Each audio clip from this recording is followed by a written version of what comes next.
How many people actually have good relationships with their mother-in-law? I've often wondered about that, given my rocky relationship with my mother-in-law, Mary. Don't get me wrong, I never disliked Mary. In fact, I always wanted to get along with her.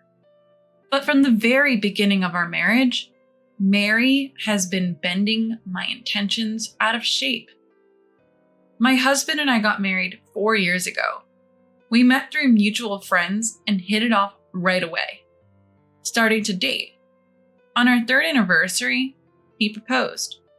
He's not much of a talker, but he's always been kind and calming, a real rock for me. So when he proposed, there was no hesitation. I said yes, and we happily tied the knot.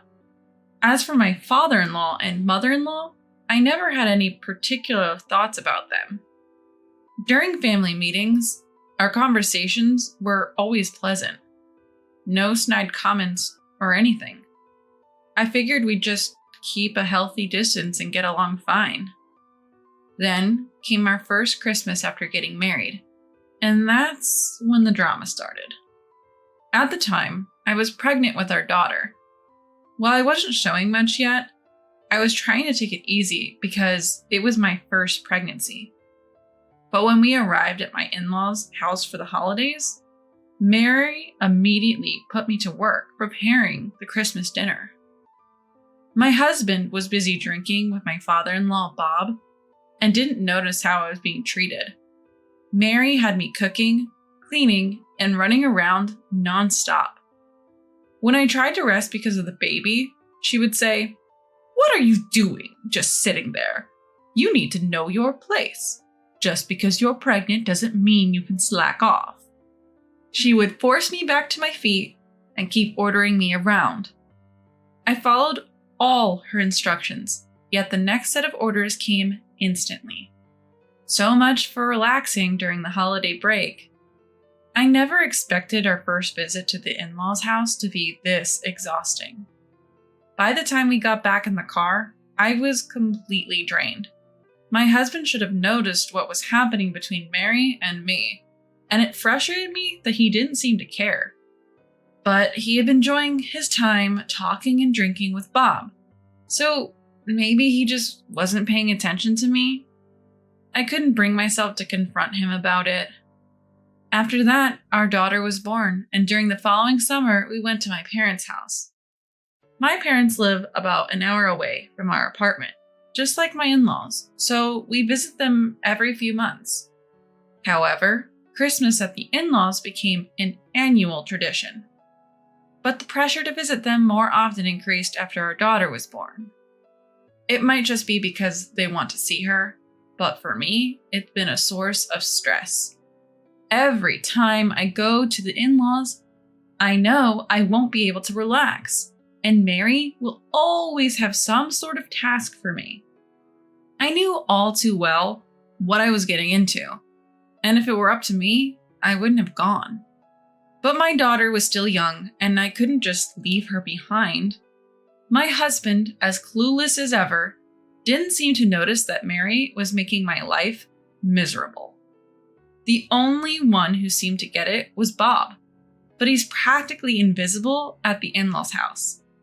He never says anything to Mary. Mary knows this, so she doesn't openly harass me when my husband is around. But if Bob is there, she'll make snide remarks. On top of that, she has me prepare meals and then serve them only to my husband and Bob saying, "We'll eat later. We have chores to do." Then she eats in the kitchen, leaving nothing for me. If a situation arises where we all have to sit at the table, she'll eat my portion of the side dishes and say, "Emma, you said you didn't like this, remember?" Saying so, she didn't get me a side dish. My husband will just genuinely look surprised and say, "Oh, you didn't like it?" I'm just genuinely surprised. Mary turns to him and says, "See, you have to keep track. Emma is so picky." Which is nonsense. I'm not particularly picky, and I generally eat what's given to me. But dealing with Mary's subtle harassment had started to feel tiresome. I'd only managed to eat one meal during a 2-night stay. Such things were commonplace. It had gotten so routine that I started bringing my own emergency snacks like sweetbread and cookies whenever I'd go to the in-laws' house. I would just eat them in the kitchen afterwards since no meal was prepared for me anyway. Seeing this, Mary says, "Isn't it a bit much to bring your own food? Shouldn't a daughter-in-law show some restraint?" She mocked me. But by then, I had learned to tune her out to some extent. Sure, it still irritated me, but I no longer felt like a failure as a daughter-in-law. This continued for several years after my daughter was born, and by the 5th year of our marriage, I was pregnant with our second child. We went to the in-laws' house for Christmas that year, as is customary. But for some reason, my husband was acting a bit strange this time. As soon as we arrived at the in-laws' house, Mary was on me as usual. "Emma, can you help with the Christmas dinner?" That's what I was told. Knowing that helping really meant doing it all myself, I simply said, "All right." Just then, my husband, who usually starts drinking with Bob right away, seemed to have been listening to our conversation. "No, Emma can sit. Mom, Emma is pregnant with our second child," he kindly said. Even so, when I tried to speak, my husband sharply snapped, "Just sit down," he yelled. I was shocked to see him so furious. It was unlike his usual calm demeanor. However, just as I was about to sit, Mary chimed in. "Look, things go faster when women handle these tasks. Emma helps me every month, so just sit down, okay? Come on, Emma." Unable to do anything else, I ended up being bossed around by Mary as usual. But today was different. My husband seemed off. As we headed to the kitchen, my husband followed.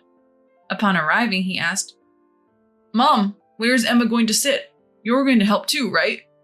Mary quickly fetched a chair and set it in front of me, saying, "Here, sit down, Emma. You're pregnant after all." She was uncharacteristically kind. All the while, my husband just stood there, silently observing.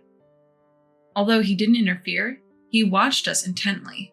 But Mary grew restless and tried to get my husband out of the room by suggesting, "Why don't you go have a drink with Dad?" My husband, however, didn't budge. Our daughter's fussing caught Mary's attention. "Listen, Betty's crying. Go soothe her." Finally, my husband left the kitchen. Immediately, Mary sighed and said, "Oh, I'm tired. Emma, just finish the rest yourself. Stand up. Pregnancy isn't an illness." She snatched the chair from me and sat down. But Mary's relief was short-lived. My husband returned carrying our daughter. Mary, caught off guard, tried to stand up and ended up falling with the chair. My husband glared at her. "Why are you sitting, Mom, while Emma is standing?" he said in a cold voice. Frantically, Mary answered, "Oh, my back just started hurting a bit. I just switched places for a second." She hurriedly returned the chair to me. Thanks to my husband's supervision, Mary actually helped with the Christmas dinner prep, and we finished in half the usual time. Still, my husband remarked, "This was much quicker than usual, even though you both should be working on this every year." He made such a mysterious comment. Mary, without replying, simply said, "I'm going to start preparing dinner. Why don't you go to the living room with Betty?" She tried to smile as she said this, but her son didn't budge an inch. Instead, he said, "Mom, why don't you want me in here? Is there something you're trying to hide?" Mary was clearly flustered, but managed to stammer, "No, not really." Then he sighed and said, "Call me if you need anything," and returned to the living room with our daughter. Once she confirmed he had left, Mary shot me a glare. "Did you say something to John?" I was equally surprised. I never thought my husband would behave like this. "I haven't said anything. I don't know what you're talking about." Exhaling a sigh, Mary said, "Fine, whatever. After dinner, you'll be cleaning upstairs. You know the drill. You do it every year." After that, I prepared dinner, and as usual, Mary served my husband, Bob, and herself first. But today was different. My husband insisted. We won't eat until Emma joins us, thwarting Mary's plan. So we all ended up eating together. He kept adding more side dishes to my plate. Emma, you're pregnant. You need to eat well. Usually Mary would give me less food, assuming I disliked certain dishes, but she couldn't intervene this time. Emma, are you sure you like that? You don't have to force yourself to eat. She tried to snatch the dish away from me. No, Emma eats what she's given. It's better for the baby if she doesn't have food preferences, my husband said, so Mary couldn't say anything more. After dinner, I usually do the dishes by myself, but this time my husband stepped in. I'll do it today, Emma. You sit down. He grabbed the dishes from me and headed to the kitchen. Seeing this, Mary whispered, Letting John do that. You're a failure of a daughter-in-law. Go clean the upstairs.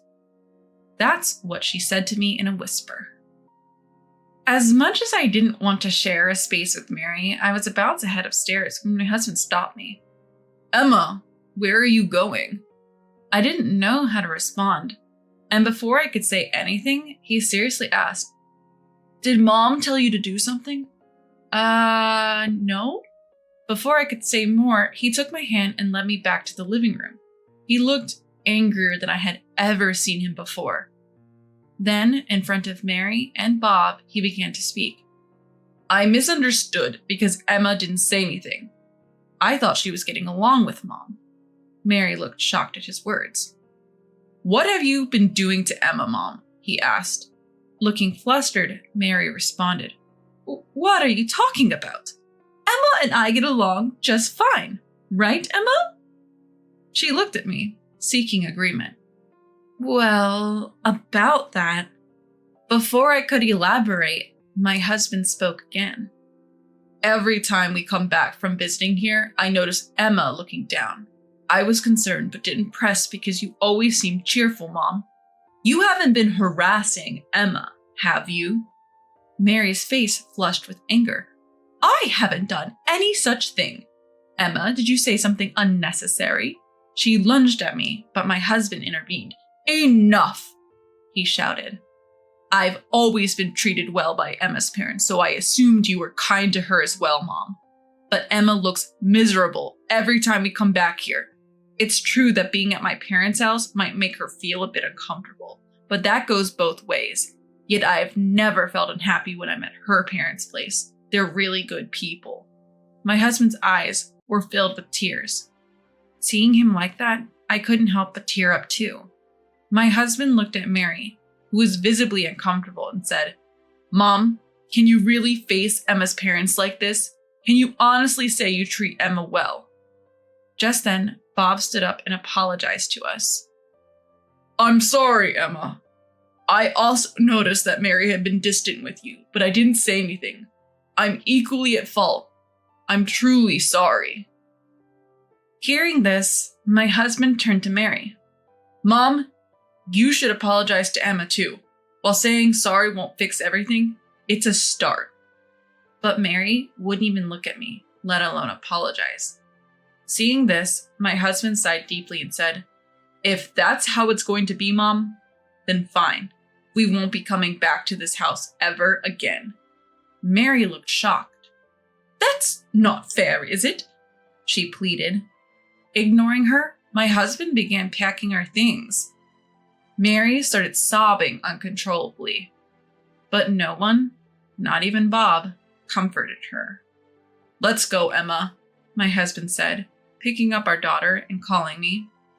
Mary collapsed on the floor, crying, and Bob just sat there, head down. In that awkward atmosphere, we left my in-laws' house. Ever since, Mary has tried to call my husband multiple times, but he's blocked her number. He's cut off all ties with his parents' home and hasn't been back. Instead, we've been visiting my parents more frequently. At first, my parents were puzzled by our increased visits, but they welcomed us warmly each time. My husband often says, Emma's parents are truly wonderful people. I think he feels guilty for the tough times I endured at his parents' home, but I'm not concerned anymore. I have no stress now that we've stopped going there. In the end, I owe my current happiness to my husband's actions back then. I'm truly grateful. From now on, I want to create many happy memories with my husband, our daughter, and my parents, and continue to walk a happy path in life.